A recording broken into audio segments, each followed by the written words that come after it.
नमस्कार दोस्तों, स्वागत है आपका द ग्राउंड रिपोर्ट में। मैं हूं समीर आत्मज मिश्र। बात करते हैं उत्तर प्रदेश की और उत्तर प्रदेश के मुख्यमंत्री योगी आदित्यनाथ की।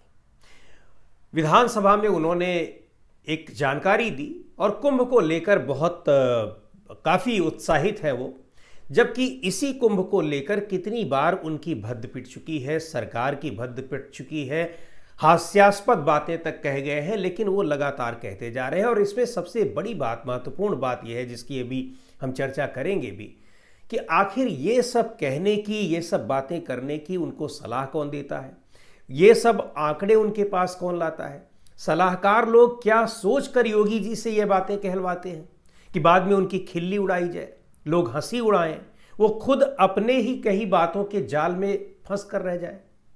अब आपको याद होगा, कल के वीडियो में हमने द ग्राउंड रिपोर्ट में भी आपको बताया कि किस तरह से उन्होंने बता दिया कि एक परिवार ने नाव चलाकर 30 करोड़ रुपए अर्जित कर लिए, अर्जित नहीं कर लिए, उतना मुनाफा कमा लिया। उन्होंने विधानसभा में उसका नाम तो नहीं बताया, लेकिन वो पिंटू महारा नाम के एक व्यक्ति हैं और नाव का उनका कारोबार है। योगी जी को जो सूचना दी गई, उन्होंने विधानसभा में उसको एज इट इज पढ़ दिया, क्योंकि अब वो हर चीज़ वेरीफाई करने तो जाएंगे नहीं। लेकिन ये पिंटू महारा वो शख्स हैं जिनको कहा जाता है कि वो नाव माफिया हैं, बहुत बड़े माफिया हैं, गैंगवार में करते रहे हैं, दर्जनों मुकदमे उनके खिलाफ हैं। और उन्हीं के खिलाफ नहीं, बल्कि पूरा परिवार जो है वो आपराधिक प्रकृति का है। ये प्रयागराज के रहने वाले हैं, इलाहाबाद के। और स्वाभाविक सी बात है कि 130 नावें उनके पास थी। 130 नाव ये तो आधिकारिक रूप से है, यानी जो रजिस्टर्ड नावें होंगी। जैसा बताया जाता है कि उनके पास सैकड़ों नावें हैं और बहुत सारे नावें उनकी हैं जिनसे वो वसूली करते हैं। ये बहुत सारे उनके धंधे हैं। अब इतने दर्जनों केस उनके खिलाफ हैं, बहुत से गंभीर अपराधों के मामले में उनके खिलाफ केस दर्ज है। पूरे परिवार का एक ये जो इतिहास है वो आपराधिक इतिहास है, हिस्ट्री शीटर है, बहुत सारी चीज़ें हैं, अखबारों में भी निकला, वो सारी चीज़ें छपी रही। बड़े हैरानी की बात यह है, पहली बात तो ये नहीं सोचा गया कि 30 करोड़ नाव कमाया गया। एक नाव दिन में 50,000, 55,000 रुपये, 52,000 रुपये कैसे कमा रही है, क्योंकि जो निर्धारित किराया है उस किराए के हिसाब से 24 घंटे नाव चलती रहेगी निर्धारित सवारियों को बैठाकर, तब भी वो 15-20 हज़ार रुपये नहीं कमा पाएगी। और 24 घंटे कोई एक नाव तो चलेगी नहीं उस नाव को चलाने वाला। यानी जरा सा भी दिमाग अगर लगाया जाए उस पर, तो उस आंकड़े पर वैसे ही भरोसा नहीं किया जा सकता जैसे कुंभ में बता दिया गया कि 65 करोड़ 67 करोड़ लोगों ने स्नान कर लिया। तो खैर, 67 करोड़ की गिनती तो आप वैसे भी नहीं कर पाएंगे, ना कोई कर पाएगा। आपने हवा में बता दिया, चाहे जितनी उसकी खिल्ली उड़ी हो, उसकी गणना की प्रक्रिया पर सवाल उठे हों, लेकिन एक बार उसको समझ में आता है कि आप करते चले गए। इस तरह की जानकारी। और इसी विधानसभा में के सत्र के दौरान ही योगी जी ने एक और बात कही। कुंभ में जिन लोगों की भगदड़ में मौत हुई थी, उनकी संख्या को लेकर जिस तरह से छिपाया गया, दुनिया भर में उसकी खिल्ली उड़ी, सवाल उठे, सरकार की नीयत पर सवाल उठे और जिस तरह से उसको दबाने की कोशिशें की गई, उसी सत्र के दौरान उन्होंने कहा कि लोग अफवाह उड़ा रहे हैं कि लोग गायब हो गए, मर गए, जबकि कुछ लोग लौटकर अपने घर आ गए 13वीं के दिन। दरअसल ये उदाहरण उन्होंने इलाहाबाद में ही एक सज्जन का दिया, जिनको खूंटी गुरु कहते हैं, वो जीरो रोड के रहने वाले हैं। वो संयोग की बात थी कि भगदड़ में जब को अमावस्या के दिन भगदड़ मची थी तो वो भी कहीं गायब हो गए थे और उनको भी लोगों ने एक मृत समझ लिया था। संयोग की बात थी कि वो 13वीं के दिन, जिस दिन उनकी होने वाली थी, उस दिन वो पहुंच गए। तो ये इस घटना को मजाक में वो बता रहे थे, हंसी में बता रहे थे। जहां इतने लोगों की मौत हुई हो, उस घटना को आप हंसी मजाक के रूप में ले रहे हैं, आपको कौन सलाह दे रहा है? तो ये इस तरह की सलाह देने के लिए आखिर कौन है उनके पास? क्या ये सोची समझी जानबूझकर ये सारी चीजें की जाती कि एक नॉन सीरियस मुख्यमंत्री की उनकी छवि बने, या फिर जो सलाहकार हैं उनको खुद ही कुछ नहीं पता है, वो जिन स्रोतों से जानकारी ले रहे हैं उनको भी गलत तरीके से दिया जा रहा है? और इन सब के पीछे वजह यह है कि यहाँ अपनी जानकारी तो दुरुस्त होती नहीं है, लेकिन दूसरा व्यक्ति अगर सही जानकारी दे रहा है और वो सरकार, तो उसको सरकार के खिलाफ माना जाता है। और उसके खिलाफ कार्रवाई की धमकी दी जाती है, कार्रवाई कर भी दी जाती है। यह अलग बात है कि जब कोर्ट का हथौड़ा चलता है तो फिर सारी चीज़ें दब जाती हैं। सुप्रीम कोर्ट ने अब 1-2 दिन पहले ही किस तरह से बुलडोज़र को लेकर एक बार फिर सरकार को जलील किया है। सीधे तौर पर कह दिया कि आप मकान गिरा रहे हैं, जिसका आप क्या सोचकर गिरा रहे हैं, आप होश में नहीं हैं। किसी दूसरे के नाम पर, किसी दूसरे की संदेह में आप किसी का घर गिरा दे रहे हैं। उनको पूरा बहुत बुरी तरीके से जलील किया सरकारी अधिकारियों को और राज्य सरकार को, और कहा कि आप जिनका मकान गिराए होंगे गलत पाया जाएगा तो पैसा आप देंगे और आपसे बनवाया जाएगा। इस तरह से सुप्रीम कोर्ट में बेइज्जत हो रही है सरकार के लोग। तो आखिर ये सारे जो सलाह है इस तरह के काम करने की परामर्श मुख्यमंत्री जी को देता कौन है, ये अपने आप में बहुत बड़ा सवाल है।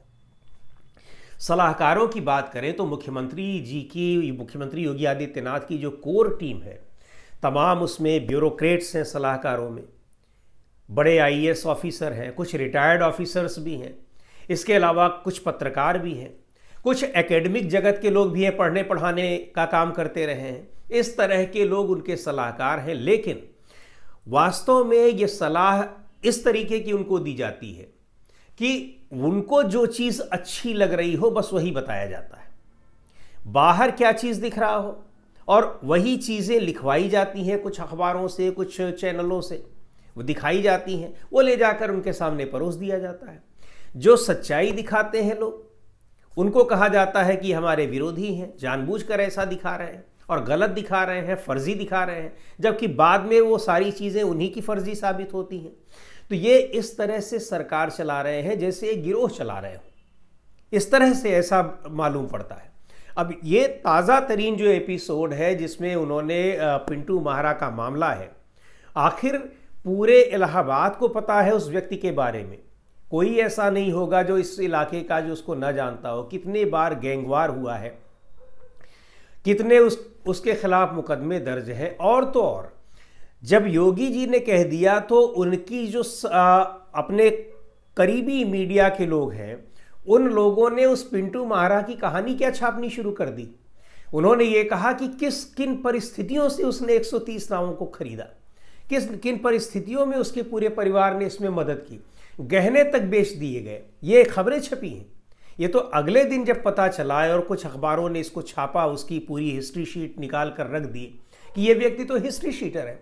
और न सिर्फ वो, उसका बड़ा परिवार है। ये सही बात है कि करीब 100 लोगों का उसका परिवार है। उसके पूरे परिवार में लोग हिस्ट्री शीटर हैं, आपराधिक प्रवृत्ति के लोग हैं, दर्जनों लोग, कई लोगों के खिलाफ कई मुकदमे दर्ज हैं।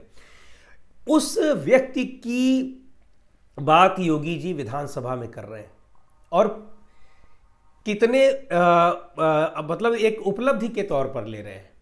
वो उपलब्धि भी किस तरह से झूठी साबित हो रही है। खुद मुख्यमंत्री जी ने उसको नहीं समझा कि आखिर कैसे कोई व्यक्ति, कोई नाव एक दिन में वो 50,000 55,000 रुपए कमा सकती है, जिसको आप ही ने तय किया है कि 150 रुपए किराया होगा एक व्यक्ति का, और एक नाव में 8 लोग साथ में जा सकते हैं। वो 24 घंटे चलती रहेगी नाव, तब भी उतना पैसा अर्जित नहीं कर पाएगी। तो ये बड़ी गंभीर बात है और बहुत महत्वपूर्ण बात है। इसमें ये लगता है कि क्या जानबूझकर ये चीज़ें की जा रही हैं या वास्तव में ठकुर सुहाती बातें, यानी जो उनको अच्छी लग रही है वही बात बताई जा रही है, या फिर कोई षड्यंत्र है कि ऐसा किया जाए, हास्यास्पद बने, उनके बयान हास्यास्पद बने, उनकी गंभीरता वो ख़त्म हो जाए और एक बिल्कुल मस्खरे टाइप की उनकी अपनी एक छवि बने। क्या कुछ लोग ऐसा चाह रहे हैं जो इस तरह से दे रहे हैं? लेकिन कोई कार्रवाई भी किसी सलाहकार के खिलाफ कभी होती नहीं दिखाई पड़ती। तो ऐसा लगता है कि खुद मुख्यमंत्री जी भी यही चाह रहे होंगे कि जो उनको अच्छी लगे बस वही चीज़ दिखाई जाए। लेकिन अच्छी लगने वाली चीज़ें ही अगर आप देखेंगे तो ऐसा नहीं हो, और आप कोशिश करेंगे कि दूसरे लोग भी वो देखें, तो कुछ तो देखेंगे। लेकिन सच्चाई देखने और दिखाने वाले लोग भी बहुत हैं, और जब सच्चाई पता लगेगी तो फिर आप ऐसे ही हास्यास्पद दिखाई पड़ेंगे, ऐसे ही हंसी उड़ाई जाएगी, और इसी तरह से आप फिर संदेह में घिरेंगे कि आप किस तरह से बयान देते हैं। सदन जैसी जगह पर इतना जो एक गंभीर चर्चाएं जहां होती हैं, वहां पर आप इस तरह से बयान देकर कैसे घिर जाते हैं। और कैसे एक आप एक कह लीजिए कि हास्यास्पद सी स्थिति का सामना करना पड़ता है, वो इस एपिसोड से दिखाई पड़ रहा है। ऐसे बहुत सारे आए हैं, कई ऐसे फैसले किए गए। एक बहुत सामान्य सी बात है, हर 4, 6, 10 महीने पर एक ऑर्डर निकलता है कि मुख्यमंत्री जी ने कठोर आदेश दिए हैं कि कोई हूटर चलाता हुआ दिख जाएगा, गाड़ी पर बत्ती लगाए हुए दिख जाएगा। किसी भी शहर में, मैं तो उत्तर प्रदेश के कितने शहरों में जाता आता रहता हूँ, नोएडा से लेकर गाजियाबाद से लेकर और बलिया तक, कौन सा शहर ऐसा है, कौन सी जगह, कौन सा मोहल्ला ऐसा है जहां आपको हूटर लगी हुई गाड़ियां ना दिखाई पड़े? हर जगह दिखेगी। आदेश की अवहेलना होती रहती है, धज्जियां उड़ाई जाती रहती हैं, लेकिन सलाहकारों की सलाह पर हर 4-5 महीने के बाद एक आदेश निकाल देते हैं कि कठोर कार्रवाई होगी। किसी पर कोई कार्रवाई नहीं होती, यानी उसका खौफ भी, डर भी खत्म होता जा रहा है। लोगों को लगता है कि ये तो आदत सी पड़ गई है।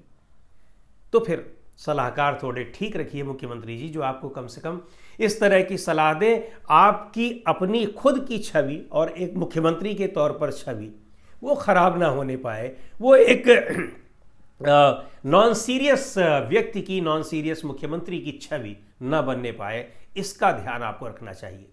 तो दोस्तों, आज की इस वीडियो में इतना ही।